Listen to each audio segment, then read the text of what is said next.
আপনি তো একজন ফ্যামিলি ফিজিশিয়ান, কানাডাতে অনেক দিন ধরে প্র্যাকটিস করছেন। একটু বলবেন যে এইখানকার যে প্রাথমিক চিকিৎসা ব্যবস্থাপনাটা সেটা কেমন, এবং আমরা কিভাবে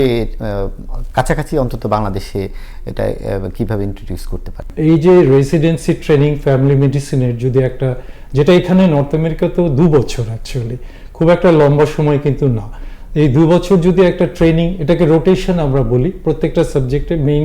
মানে 6টা সাবজেক্টে, মনে করেন মেডিসিন, তারপরে সার্জারি, তারপরে গাইনি, আর তারপরে paediatrics and emergency medicine. Emergency medicine is a very important factor also. তো এগুলোতে যদি একটা রোটেশন করে এবং তাদেরকে যদি প্রিপেয়ার করা যায়, তাহলে তারা আরও অনেক ভালোভাবে বাংলাদেশের সাধারণ যেগুলো রুগী, যারা প্রথমেই আসলে একজন জেনারেল ফিজিশিয়ান বা একজন জেনারেল প্র্যাকটিশিয়ানের কাছে আসে, এবং তারা তাদেরকে আরও ভালোভাবে তাদের রোগগুলো নির্ণয় করতে পারে এবং তাদেরকে গাইড করতে পারে। এবং এর সাথে যদি একটা রেফারেল সিস্টেম বাংলাদেশে গড়ার যায়, যেটা মানে অনেকবারই এটার পাইলট প্রজেক্ট সম্পর্কে অনেক আলাপ আলোচনা শুনেছি, এবং এটাও জেনেছি যে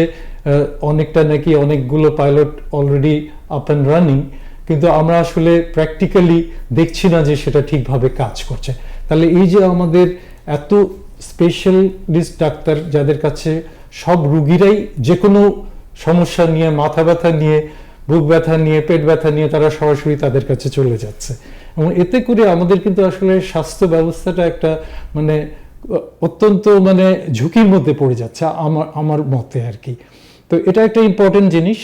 আর আমাদের এখানে যদি বলেন যে ক্যানাডিয়ান সিস্টেমে আমরা কি করি প্রাইমারি কেয়ারে, এটাকে প্রাইমারি কেয়ার ফ্যামিলি ফিজিশিয়ানই আমরা বলি। তা আমাদের কাছে সমস্ত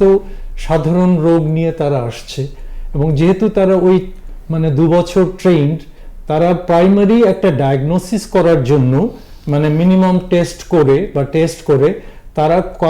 কারোকে যদি পাঠাতে হয় স্পেশালিস্টের কাছে, তার কাছে স্পেসিফিক মানে সার্জনের কাছে পাঠাতে হলে সার্জন, আপনার কোনো যদি রেডিয়েশন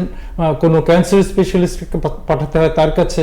বা গাইনি পেশেন্টগুলো আমরা এখানে অ্যাকচুয়ালি 20 সপ্তাহ পর্যন্ত দেখি, তারপরে এগুলো অবস্টেট্রিশিয়ানের কাছে চলে যায়, এবং পুরো সিস্টেমটাই কিন্তু খুব একটা মানে একটা স্ট্রাকচারের মধ্যে কাজ করে, এবং যার জন্য আলটিমেটলি রেজাল্টটাও ভালো পাওয়া যায়। আরেকটা মেইন ফাংশন থাকছে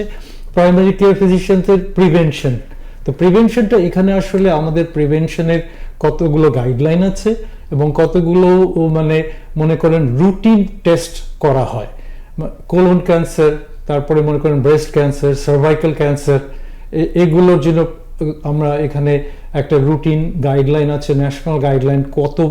ইয়ার থেকে কোন টেস্টটা করতে হবে সেই টেস্টটা সেভাবে করা হয়, এবং এতে করে দেখা যায় যে পেশেন্টের সার্ভাইভাল রেটটা অনেক মানে বেড়ে যায়, তাদের লাইফ এক্সপেক্টেন্সি, কারণ এটা একটা প্রিভেনশনের পার্ট, এবং এই প্রিভেনশন দিয়েই কিন্তু আমরা রোগগুলোকে অনেক আগেই আমরা নির্ণয় করতে পারি এবং এ ব্যাপারে ব্যবস্থা নিতে পারেন।